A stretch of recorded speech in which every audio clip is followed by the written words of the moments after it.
বিজেপির প্রাক্তন সাংসদ দিলীপ ঘোষের বিবাহ বন্ধনের খবরে রাজ্য রাজনীতির অঙ্গিনায় উৎসবের আমেজ। নিউটাউনের নিজের বাসভবনে শুক্রবার সন্ধ্যায় রিঙ্কু মজুমদারের সঙ্গে আইনি বিবাহের মাধ্যমে নতুন জীবন শুরু করছেন তিনি। এই ঘরোয়া অনুষ্ঠানের কাছে মানুষজনের উপস্থিতির চার হাত এক হয়েছে। সংবাদ মাধ্যম থেকে সোশ্যাল মিডিয়া সর্বত্রই এই খবর নিয়ে উচ্ছ্বাস আর কৌতূহলের ঢেউ। এই আনন্দের মুহূর্তে রাজনৈতিক প্রতিদ্বন্দ্বিতাকে ছাপিয়ে এক হৃদয়স্পর্শীয় শুভেচ্ছা এসেছে তৃণমূল কংগ্রেসের সাংসদ কীর্তি আজাদের কাছ থেকে।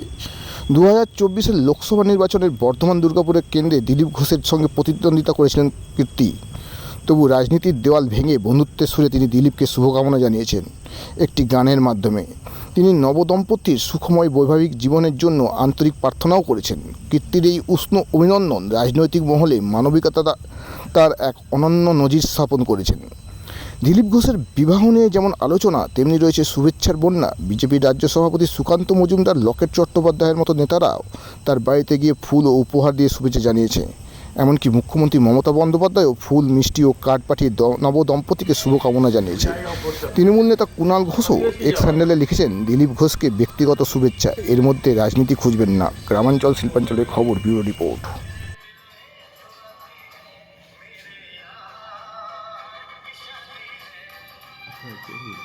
ये यार की शादी है में साजन।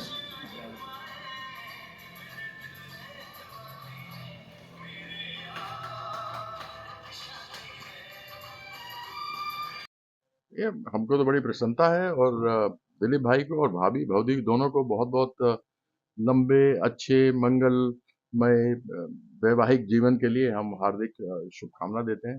कंटेस्टेंट तब थे, वो बात अलग है। अब जब विधानसभा चुनाव होंगे तब भी दो दो हाथ होंगे, ऐसी कोई समस्या वाली बात नहीं है।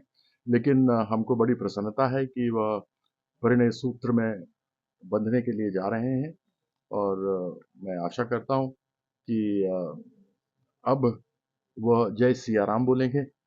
श्री राम माँ सिया के बिना अधूरे थे और अब जब एक बार उनका विवाह हुआ तो मुझे पूरी आशा है कि वो सिया राम बोलेंगे, क्योंकि अगर माँ सिया राम के संगे नहीं गई होती वनवास में, क्योंकि उनको तो वनवास मिला नहीं था, लेकिन फिर भी गई कि उन्होंने कहा मेरा पति मेरे परमेश्वर हैं, और उनके साथ गई और रावण का वध हुआ। उसके कारण से भगवान श्री राम को प्रताप भी मिला और वंश भी दिलीप भाई का आगे चलेगा। तो हमारी भौदी ही चलाएंगी, माँ ही चलाती हैं वंश। तो अब हमको पूरा विश्वास है कि वह जय सिया राम बोलना शुरू करेंगे, क्योंकि जिस प्रकार से लक्ष्मी नारायण, राधा कृष्ण, गौरी शंकर, देवी माँ का नाम पहले आता है, उसी प्रकार से सिया राम। मैं जानता हूँ कि बहुत लोगों ने उनको रोका भी, आप विवाह न कीजिए, क्योंकि वह लोग माँ में विश्वास नहीं करते, लेकिन माँ से श्रेष्ठ कोई नहीं होता। आज पृथ्वी में जितने जीव हैं, जंतु हैं, पेड़ हैं, पौधे हैं, वो सब गर्भ से निकले। तो मैं एक बार पुनः उनको बहुत बहुत बधाई देता हूँ और लंबी उनके वैवाहिक जीवन की कामना करता हूँ, दोनों की लंबी आयु की कामना करता हूँ। उनके घर में बच्चे हों, खूब सब हों, फले फूलें, बढ़ें आगे और उनका वंश चले, ऐसी मेरी कामना माँ काली से है, माँ भगवती से है। सर आपका रहेगा, क्या मैसेज रहेगा?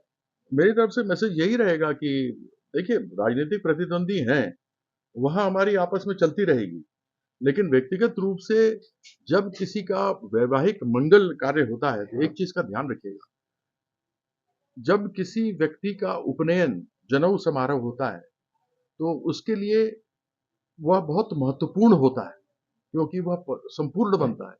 लेकिन एक महिला का जब विवाह होता है तो उसका गोत्र बदलता है और महिला के लिए वह सबसे महत्वपूर्ण घड़ी होती है, जिस समय उनका विवाह परिणय सूत्र